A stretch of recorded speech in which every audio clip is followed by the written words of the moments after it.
नमस्कार विद्यार्थी मित्रांनो. राहुल प्रभाकर कवठेकर जे MPSC समन्वय समितीचे अध्यक्ष आहेत, त्यांनी तलाठी भरतीविरुद्ध PIL दाखल केलेली आहे बॉम्बे हायकोर्टात आणि आज तिची पहिली सुनावणी आहे.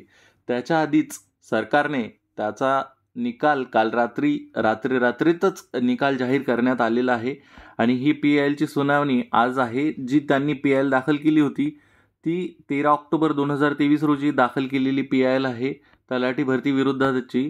तर ती कोणाला केली होती बघा, सेक्रेटरी ऑफ स्टेट महाराष्ट्र यांच्या विरुद्ध PIL दाखल केलेली आहे. पिटिशनर ॲडव्होकेट आहेत मनुजा पी.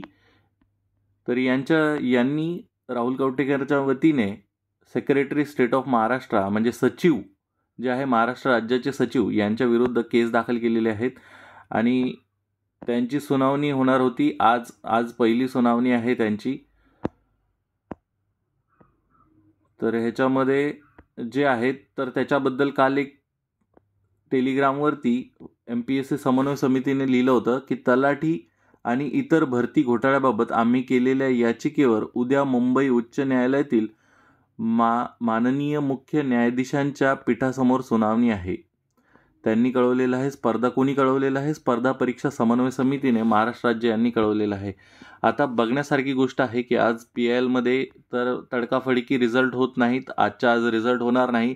तरी पण 1-2 सुनावणीनंतर याचा काहीतरी आपल्याला मार्ग इथे कळू शकतो की PIL जे दाखल झालेले आहे कोर्टामध्ये तलाठी भरती खरंच कॅन्सल होऊ शकते काय? कारण की ह्याआधी जे रिझल्ट लागलेले आहेत ते पहिले रिझल्ट लागले होते, त्याच्यानंतर PIL दाखल केली होती. पण इथे PIL आधी दाखल झालेली आहे.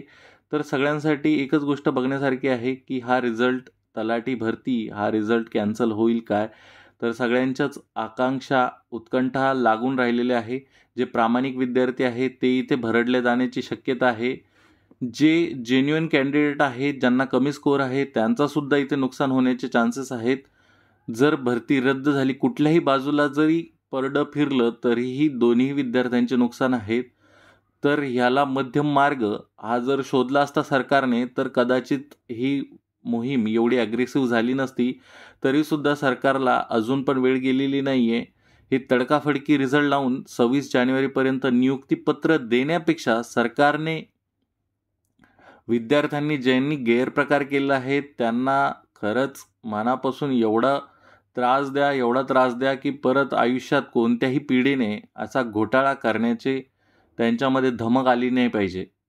तुम्ही फक्त ड्रायव्हिंग लायसन्स संदर्भात एवढा कडक कायदा करू शकता, तर परीक्षामध्ये एवढ्या लाखो विद्यार्थ्यांच्या जीवाशी खेळल्या जाते त्यांच्या विरुद्ध एक कठोर कायदा करून त्यांना शिक्षा देण्यासाठी सरकारनं पावलं उचलायलाच हवी आणि हीच ती योग्य वेळ आहे. कारण की इलेक्शन डोक्यावरती आहे.